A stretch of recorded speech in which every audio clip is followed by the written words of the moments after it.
one of the things that also comes along is education. And when I first took the courses, I went to IBM Markham here in Canada. I took a classroom course. It was MVS facilities, MVS system structure, MVS initialization and tuning, and those courses they're gone. They're not really.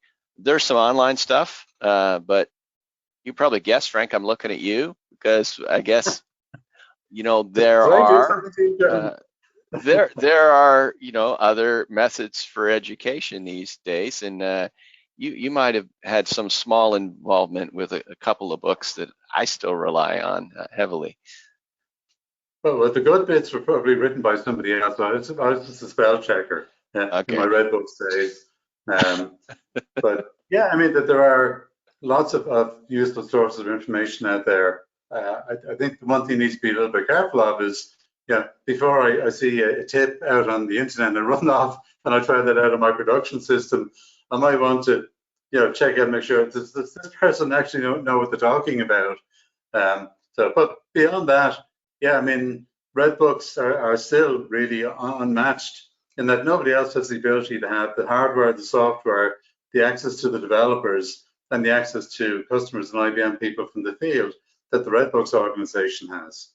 So personally, I think IBM don't invest nearly enough in Red Books, but putting that aside, I think that they're still a fantastic source of information. There's the user conferences, as you mentioned, GSC in Europe, Share, all of your IntelliMagic Z Academy sessions are fantastic, really helpful technical information. Enterprise Tech Journal, hopefully everybody knows about the Z or Z or OSMF Guild. They often have good technical, performance information in relation to ZOF or ZOSMF. So, you should keep an eye on those. Martin's Mainframe Performance Topics website. Again, lots of good information out there. IBM Main is another one. Tech Channel. Now and again, it's getting, unfortunately, not as frequent as it used to be, but sometimes you come across an APAR. When you're sitting at home over Christmas Eve, nothing else to do with your time, and you're reading through APAR descriptions, as you do. So sometimes you come across an APAR and you say, wow, this really helped me understand how this thing worked. Okay, it gave me an insight that I never would have come across in the reading the manual or the general information. So it is worth, if you have the time, to poke around in these APARs and see what information is in there. It's a classic way of saying I didn't know how it worked until I knew how it broke, right? Yeah, exactly. Yeah, whatever little bits I know, most of that was learned because something broke and I had to try to figure out what it was that I did to break it. So you definitely, I think, get an insight trying to fix things that you might not otherwise. A plug for ourselves, Cheryl has been at this for a long, long time, and the tuning letters in our 33rd year now. So it has lots of helpful information. Actually, I'll say, so we were doing some work and I spoke to the WLM folks in Bowlingen a couple of years back. And I said, where would I find some, good in-depth reading about this particular topic? So they said, oh, you will have a look around and we'll get back to you. And they came back and they said, actually, the best place for that is this particular article from Cheryl's tuning letter back in 1984. Right? And this is coming from IBM, the people that wrote the code. So that there are lots of good source of information out there. The problem I find for most people is trying to find the time, to actually sit down and read through it.